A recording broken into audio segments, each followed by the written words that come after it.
Ayan. Magluto tayo guys for dinner.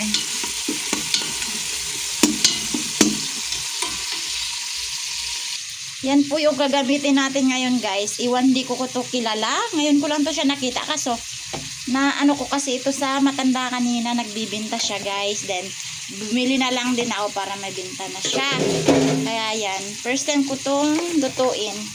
Yan, samahan niyo ako. Iwan ko comment lang guys kung ano yan. Kung sino nakakilala niyan. Yan, ilagay na natin. Hindi ko talaga to. Ngayon ko lang to siya nakita. Iba siya. Ayan siya, balatong. Ano yan.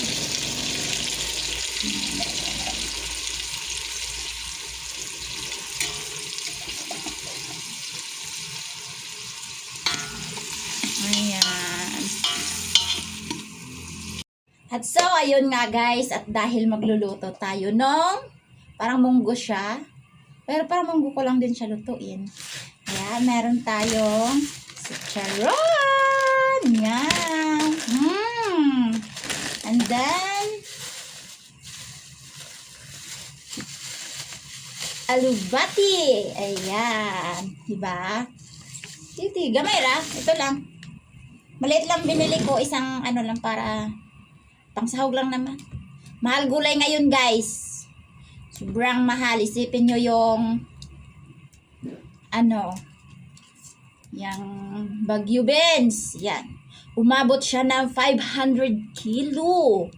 Kaya guys, sobrang mahal talaga mga ngayon. Kailangan na yata natin magtanim para makakain tayo ng mga fresh na gulay. Kasi pag talaga, sobrang gastos. Kaya, alam na guys, magtanim na kayo. Magtanim na kayo at saka yun. 'Di ba? Yan lang. Kailangan na nating magtanim. Hindi na tayo mag-asa sa palengke charis. Kaso ang problema naman pag nandito tayo sa wala tayong mapagtaniman. Kaya kailangan talaga natin choice talaga natin. First lang natin. Isa lang choice natin na kailangan natin bumili. 'Di ba? Wala talaga, ganyan talagang buhay. Literal.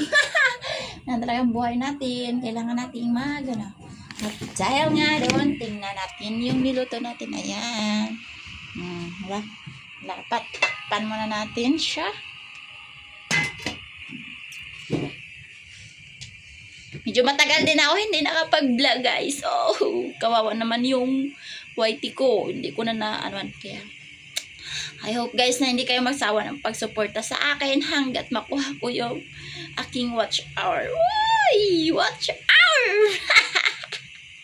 Dahil kumulo na siya guys, lagyan natin siya ng water. Ayan.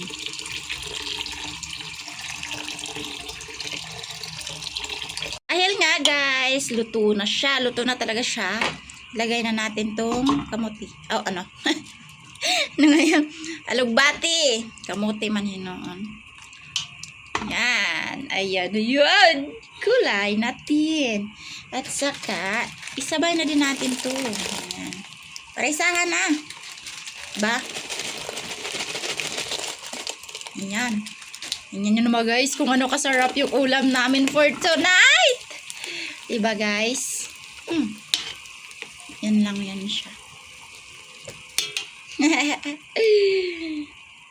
And then, yan, luto na guys. Finally. Thank you Lord. At tapos na din ako. Thank you for watching guys.